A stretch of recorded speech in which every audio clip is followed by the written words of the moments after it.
And good morning, everybody, and welcome to the Most Important Conversations Daily Meditations. We record these meditations Monday through Friday.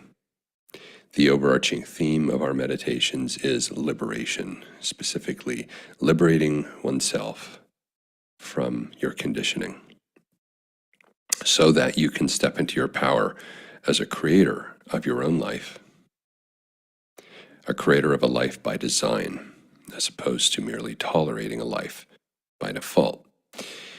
Before each meditation, we have a short talk, and the content from this talk is derived from the Whole Life Architecture program, which is a weekly ontological live workshop, an online workshop, where participants are working together, learning together how to step into their power as a creator of their own life and how to decondition and liberate themselves from living someone else's life, from merely tolerating a life by default.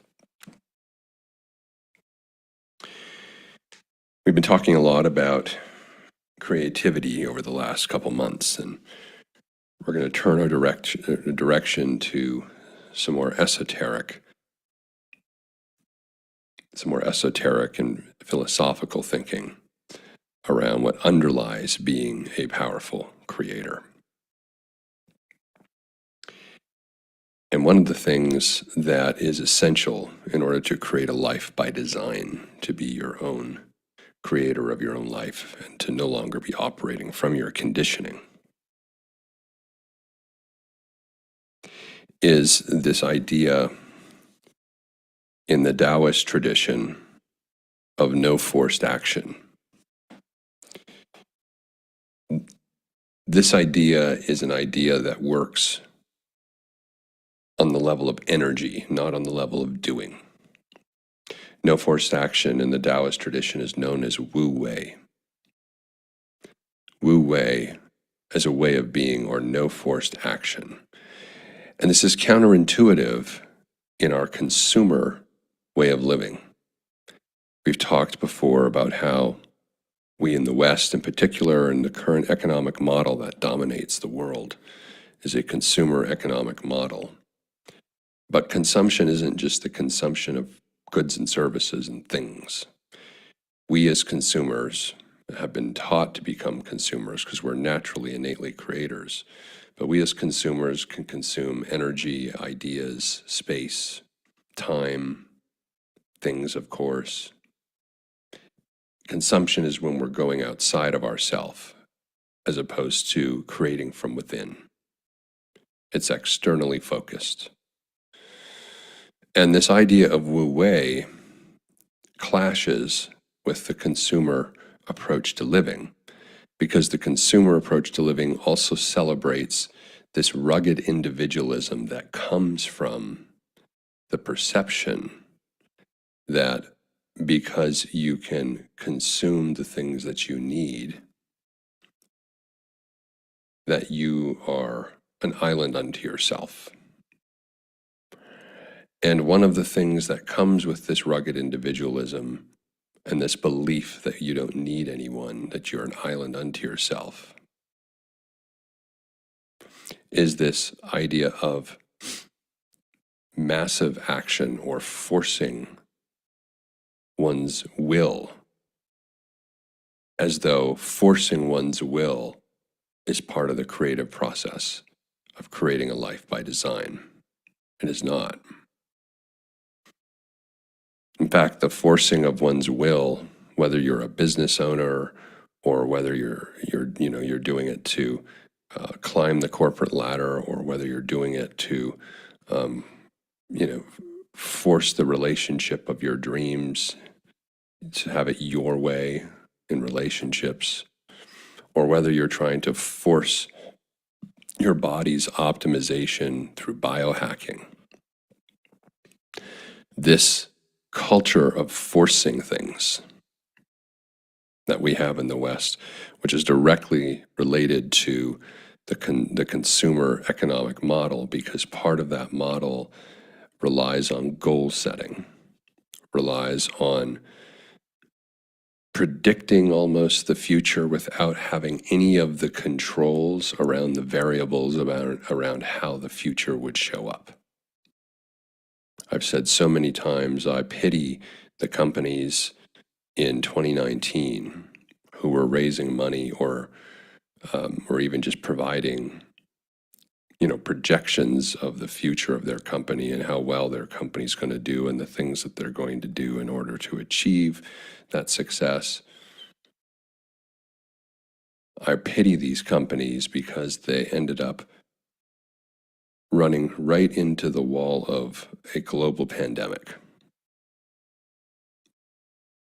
As a reminder that as creators, we are not, that is not only our nature, but we are to dance with nature when we create, not try to force our will on it. And by nature, I'm not just talking about the obvious nature we typically think about, the animals and the trees, although that's included. But I'm talking about the energetics of how things actually work versus how we often will them to work through forced action. And this whole concept of forced action versus the wu-wei dance with nature, the flowing with nature, the flowing with our nature, the flowing with energy, the flowing with the natural world, the natural environment, the flowing with other human beings when they can connect to their naturalness. This whole thing is antithetical to the consumer model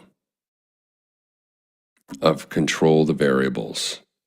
This whole thing is antithetical to the technocracy that we live in, where we have institutionalized everything and broken it down into minor compartmentalizations where we have so-called experts and specialists in only one area. This institutionalization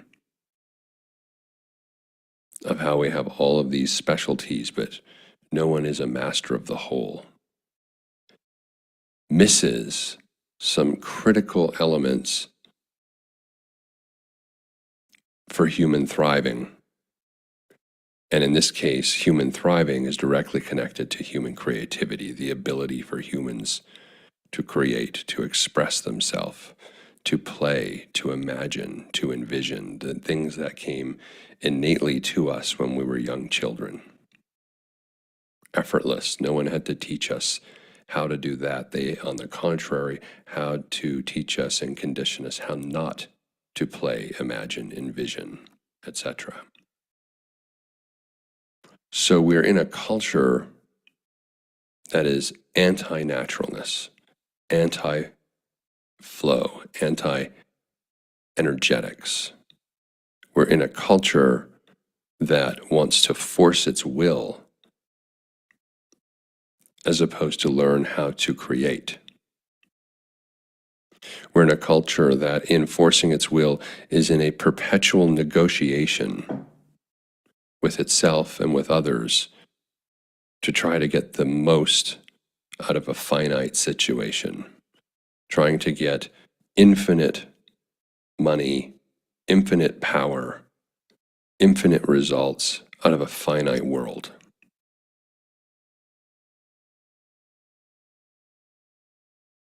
This is the culture we're all sitting in, and it's antithetical to creativity, to our naturalness, to being whole and complete. And yet we've all been taught that this is who and how we have to be. And it's what's leading to all of the breakdowns that we are experiencing in society today.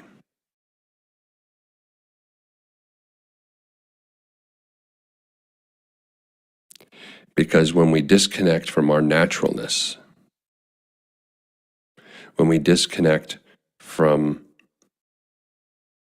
the inner voices that guide us towards what brings us joy versus what our conditioning guides us towards is what validates us and basically feeds the existing machine and system a system that is, by definition, addicted and relies on growth for growth's sake without limits. The only thing in nature that resembles a growth for growth's sake without limits model, that grows just to grow without any other purpose, without any limit, is a cancer cell.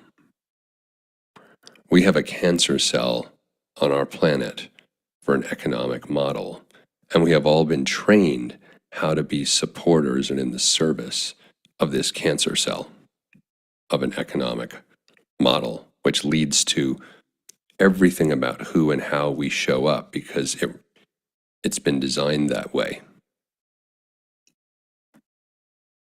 If you're not a good little cog in the consumer way of being, again, not just someone who buys things, but the consumption of energy, space, time, power, ideas. We've all been trained to be good little consumer cogs to support this system. Don't create anything new that would jeopardize it. Don't create anything new that would be in competition with it.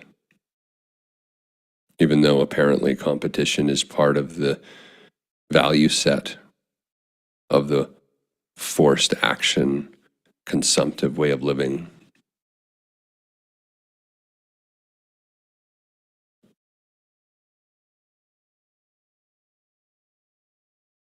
We've all been trained to be this.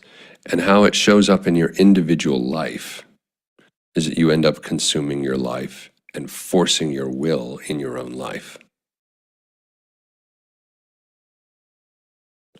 Rather than looking for alignment and creating alignment, we consume the idea that we must force what we want by goal setting. And at all costs, we bend and cut corners and risk our integrity for the goal, which was an artificial construct in the first place, meaning you also created the goal. Instead of creating alignment in your life in a way to play and dance with energy and to get into serendipity and synergetics,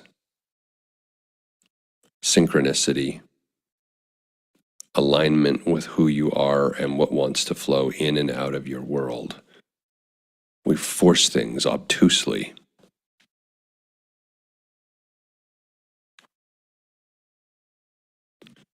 We're like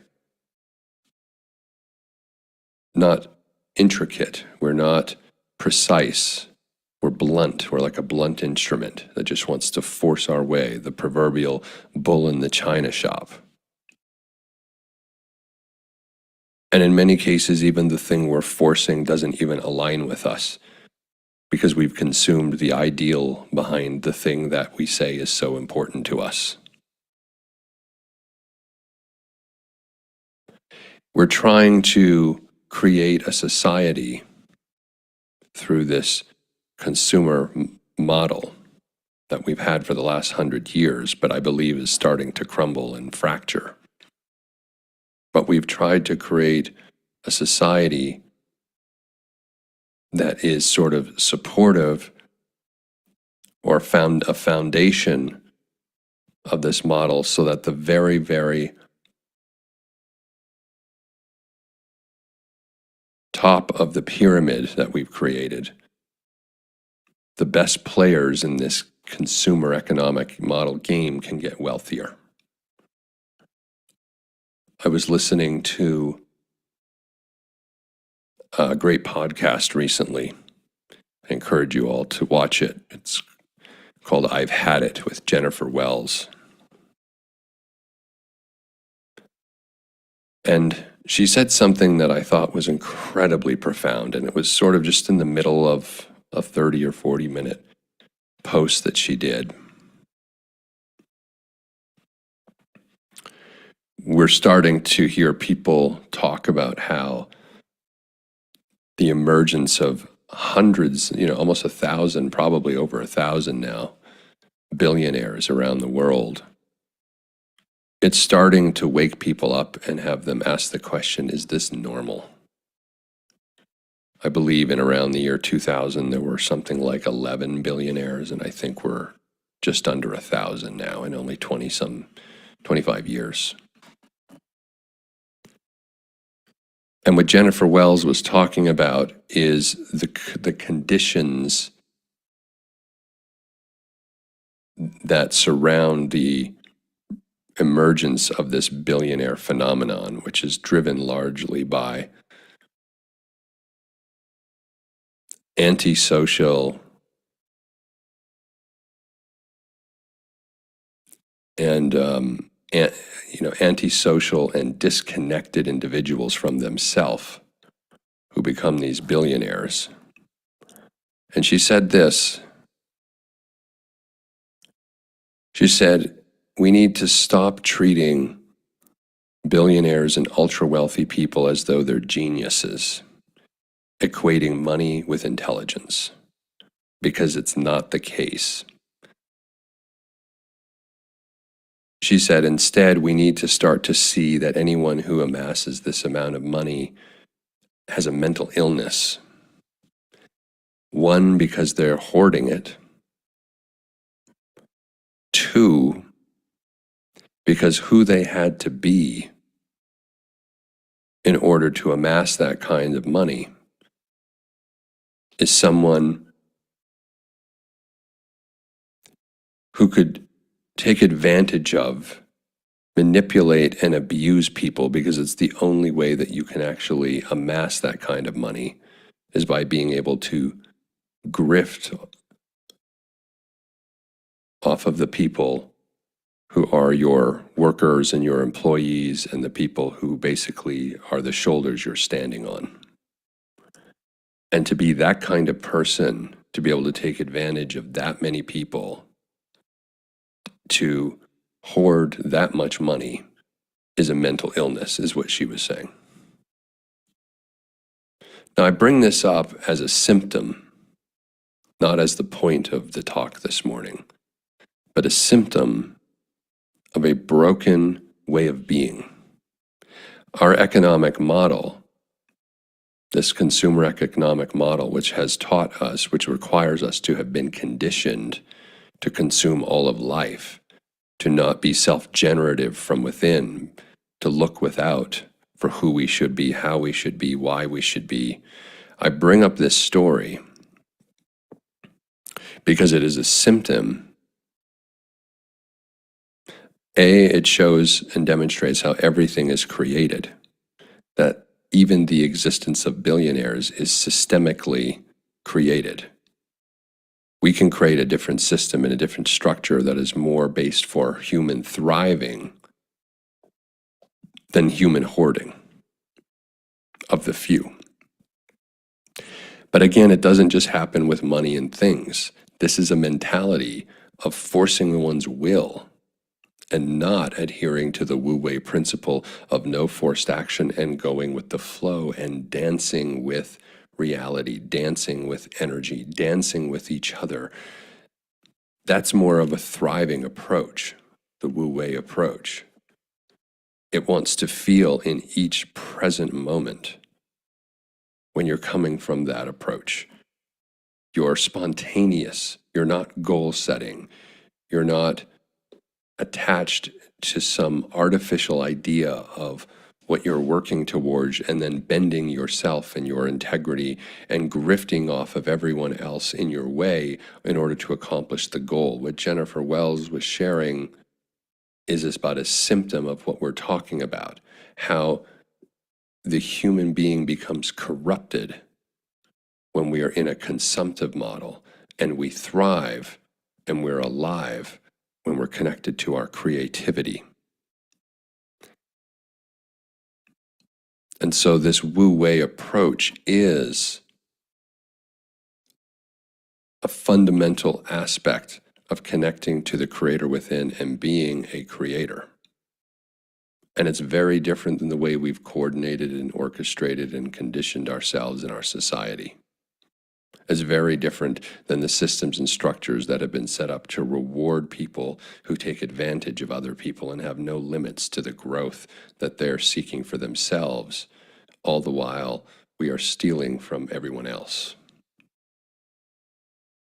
There's no human thriving in our current system. There is nothing thriving about it unless you are in the top 0.5% of the society. It's all been set up and rigged for a few people to win. And when I say rigged, I don't mean like there's necessarily some puppet that's controlling everything. I'm talking about the manipulation of our belief systems to believe that we have to be consumers of life and not creators of what makes us come alive.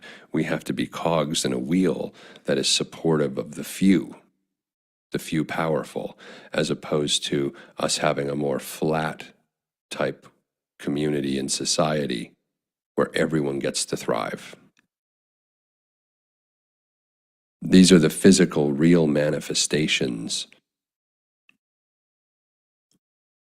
of the ideas of how we organize ourselves as a society, and it begins with us as individuals.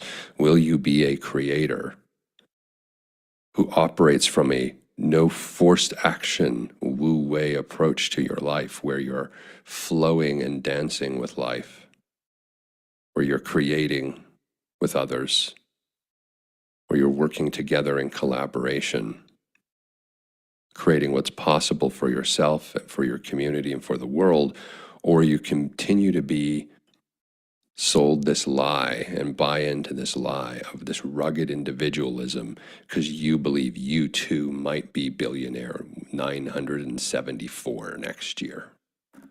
Where does this take us? Nowhere good. So as we move into our meditation this morning, I'd invite everyone to just give some consideration. Are you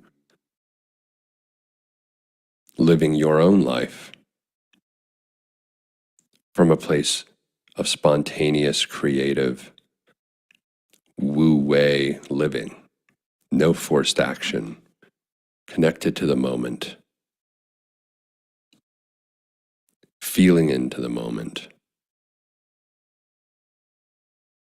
Or are you just consuming your life, taking your direction for who you should be, how you should be, and why you should be from everyone else outside of you, from the society, from the current economic model that has you think that your value is only based and your intelligence is contingent upon how big your bank account is? Your thriving be damned. This is a question all of us as individuals have to ask, because all of us as individuals are drops in the ocean of this very system that we are living in right now, barely surviving in, certainly not thriving. And the whole social media influencer world that has you believe that all of these people are thriving is part of the manipulation. And the people who are truly thriving by grifting off of people and social media simply by putting out meaningless content, they're part of the issue as well. They're part of the problem. We have to get back to some sense of what really adds value to human life.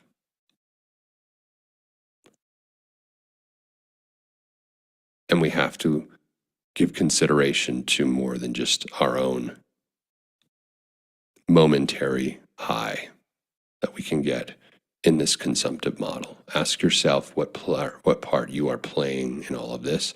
And on a more personal level, how is it leaving you? Are you feeling free and liberated to create anything as possible for you? Really, when you're honest with yourself? Or are you just consuming life from the outside and tolerating the lack of aliveness as you drudge your way through trying to play someone else's game? The invitation this morning is to connect to your own creator within. What makes you come alive? What makes you thrive? To connect to that, to no longer be driven and modeling your whole life and existence off of what other people expect in this consumptive economic model. Be yourself. Be powerfully yourself. And don't force anything. We're going to talk a little bit more about Wu Wei and some of these other dynamics as we move throughout our meditations this week. I'm going to invite Mignon now to join us this morning to guide us through our neurosculpting meditation.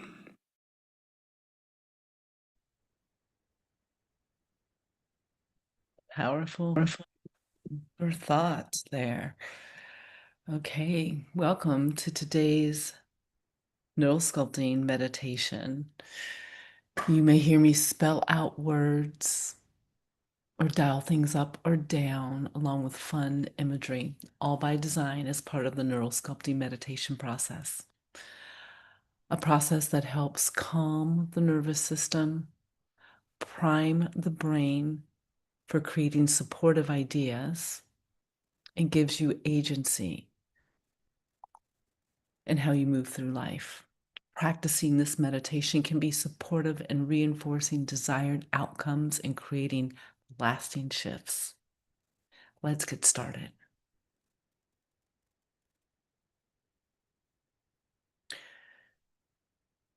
And we get to go on a combo journey to release what does not align and to orient to what does.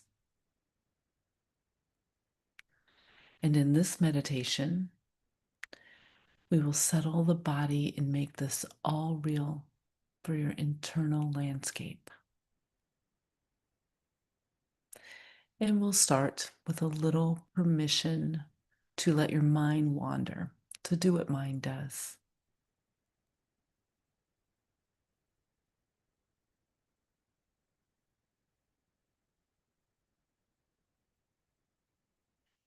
And if you gently roll out your wrists or ankles or stretch through any part of the body that feels good for you, you might find it easier to settle down, letting your body slow down effortlessly, comfortably.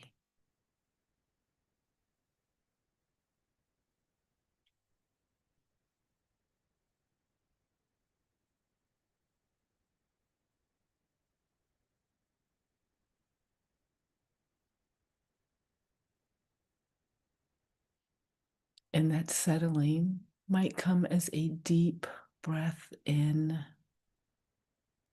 or a long, easy exhale out.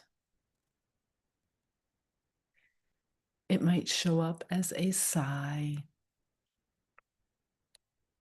a softening in the shoulders, or the need for an extra cushion for support.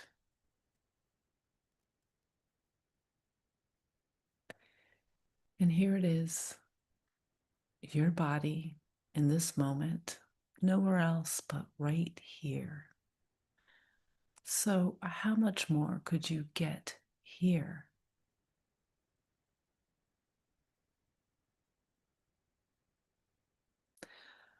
By inviting the bones and muscles to relax, to feel their way down, making contact with the surface beneath you.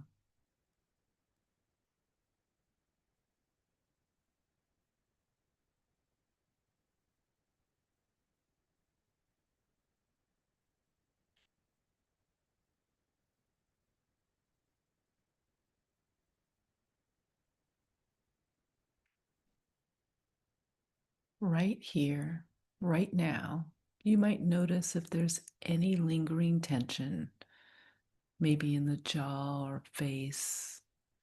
And with just your awareness, imagine smoothing it away.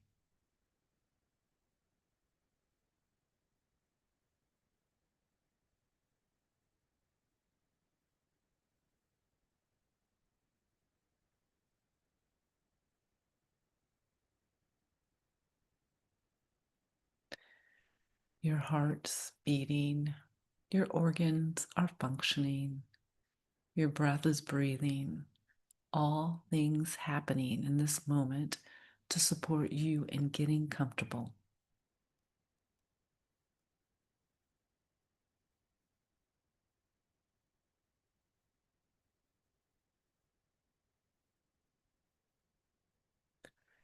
And if you'd like to slow yourself down even more, you can lengthen your breath or deepen it or spread it out wider into the body or release it further.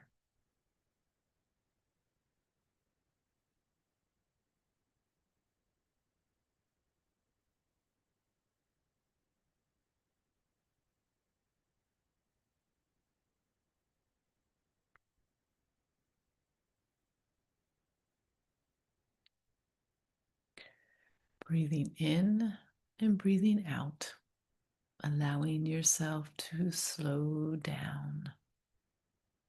This is your natural rhythm, your innate capacity to settle. Inhale deeper, slower. Exhale slower, softer. Each breath easier and easier.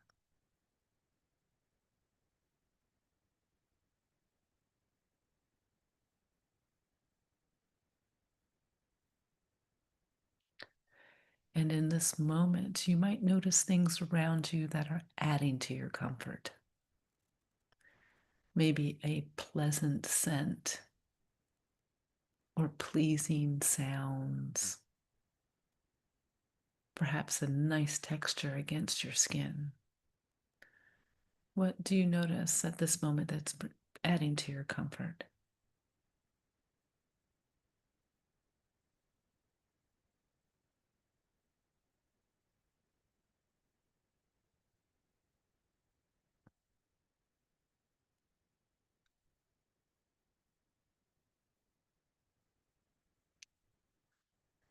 And while your body orients to right here, right now, your creative mind gets to wander, and you will still be right here, right now. It might be interesting for you to imagine you were a cloud high up in the sky. Would you be a large, fluffy cloud full of rain, or a thin, wispy cloud?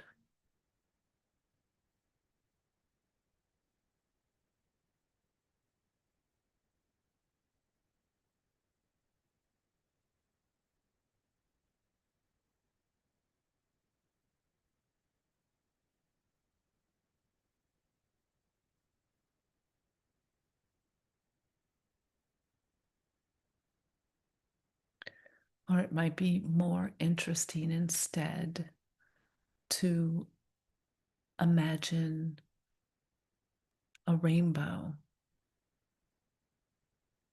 and picking one of those colors from the rainbow. What if you were one of those colors? Would you be the vibration of the red? Or would you be closer to green? Or could you imagine being right on the line, mixing with two colors? How does it feel to be part of a rainbow?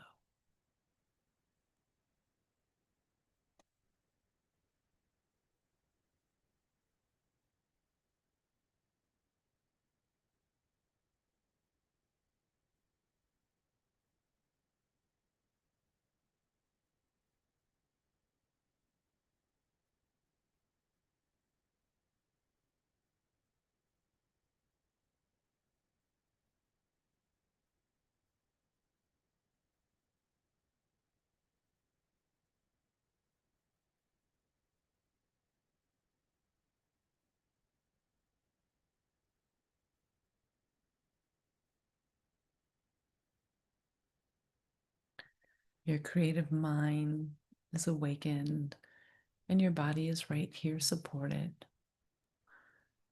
And you might take comfort knowing that you are the creator of this meditation.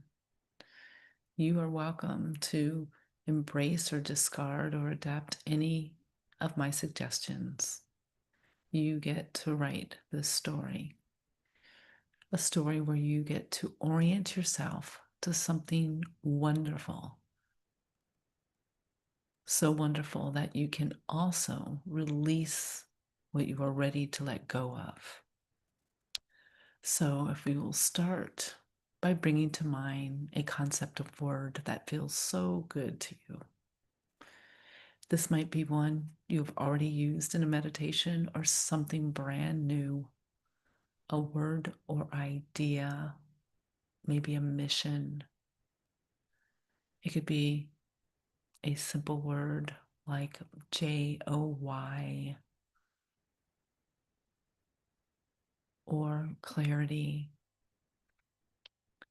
or a different word that in this moment serves you really well.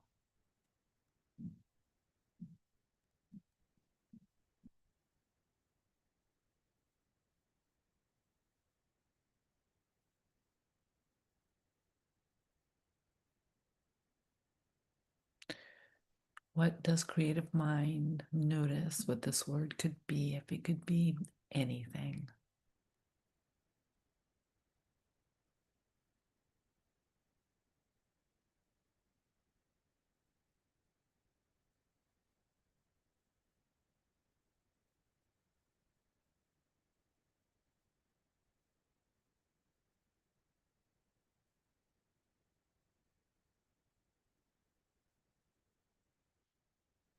And this word might have some qualities to it.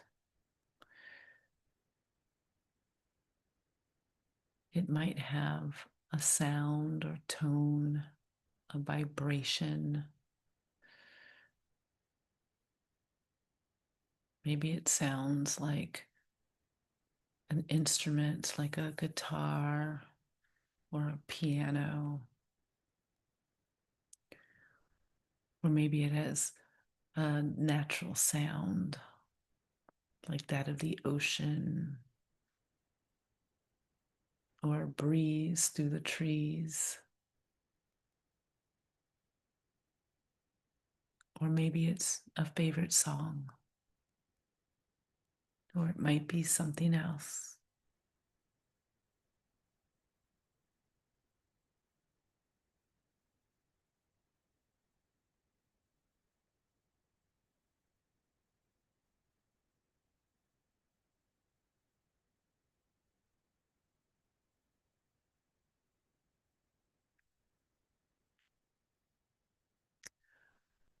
This word or concept might have a color.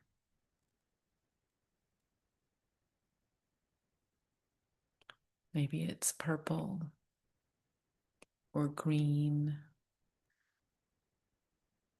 or the colors of a warm sunset.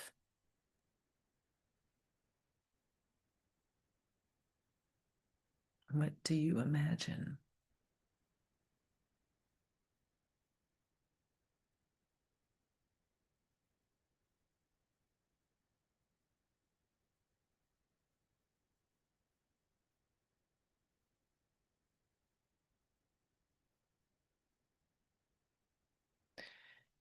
And maybe this already exists inside of your body, or maybe you would like to take a little piece of this and drop it into your body to vibrate or settle or pulse. And you might want to warm it up or cool it down. Where does your mind put this vibration?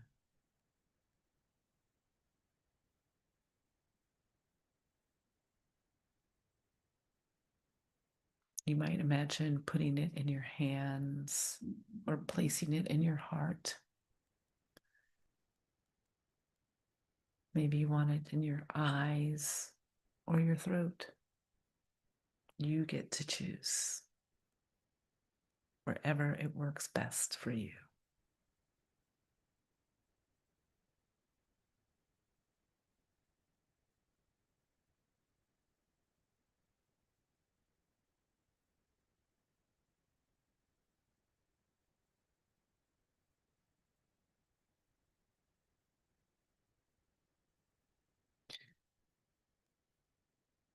And there might be a sensation that you notice when you place these vibrations and colors into your body.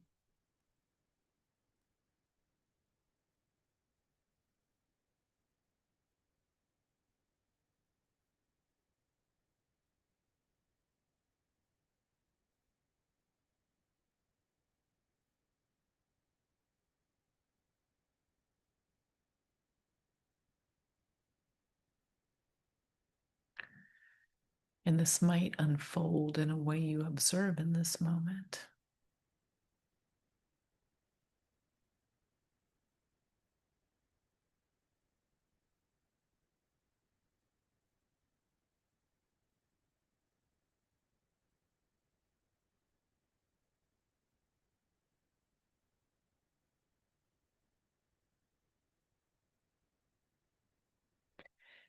And if each breath over the next 3 to 5 breaths can amplify this in your body, you might even imagine it starts to displace a FEAR or anxiety that you no longer need to hold.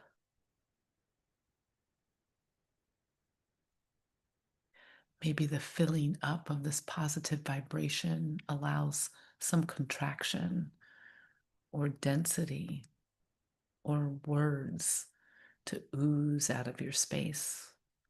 You can imagine just words dropping off of you and melting and pouring out, and then watching it go down a drain.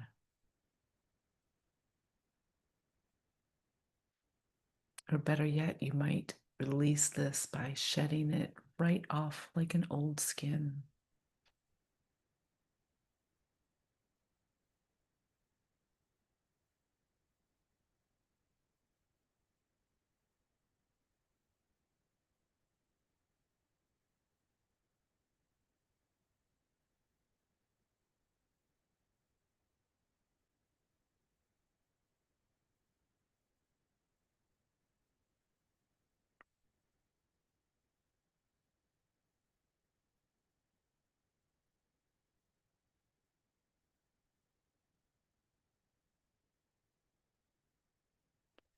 And just as you breathe in to breathe out, so too you can fill in with associations to exhale and release the ones that don't serve you.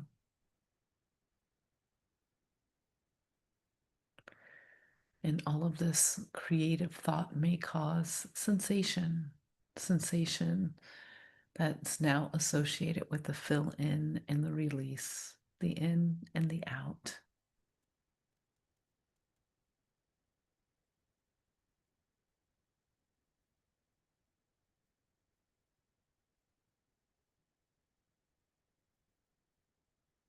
And this new sensation, these feelings, they might be quiet or spacious, or maybe it feels alive,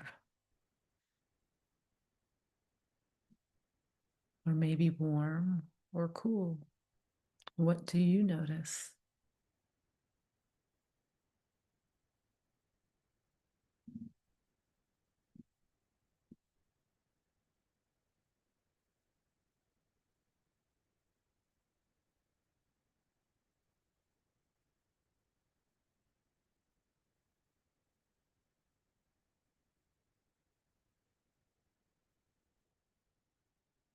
And whatever your mind is telling you, or your body is telling you,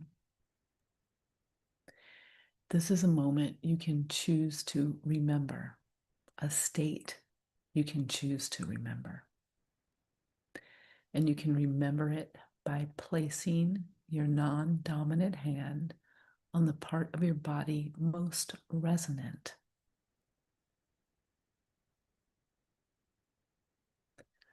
Or you may prefer instead to use a hand gesture.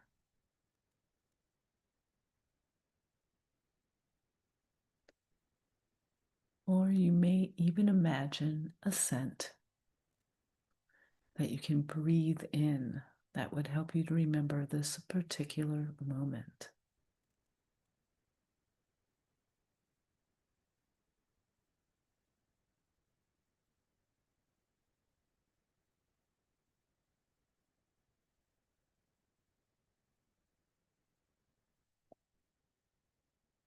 And if you were to imagine an activation phrase, or if you were to have a mantra or affirmation, a simple word that best represents this experience, what would that be? Maybe you imagine it on a t-shirt.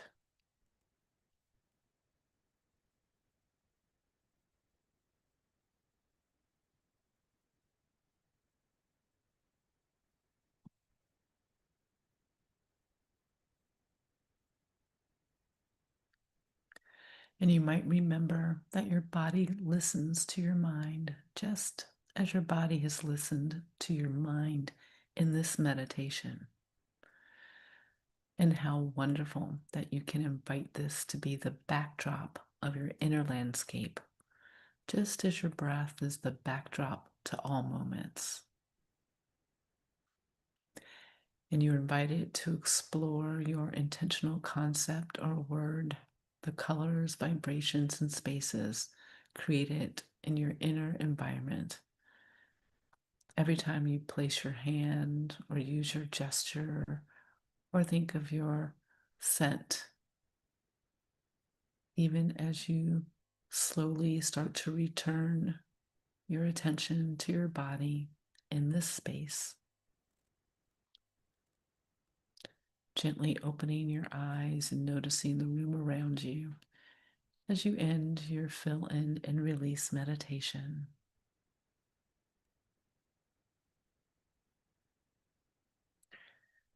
Thank you for joining us for today's meditation. It might be nice to journal about your experience. And I invite you to join us again for our daily meditations, Monday through Friday at 7 a.m. Pacific. I'm Mignon Harris, a certified neural sculpting facilitator, and you can find more about neural sculpting and my offerings at my website, vitalform.life, or through the link at tmicglobal.com, where you can find all the most important conversations programming. Have a gorgeous day and be well.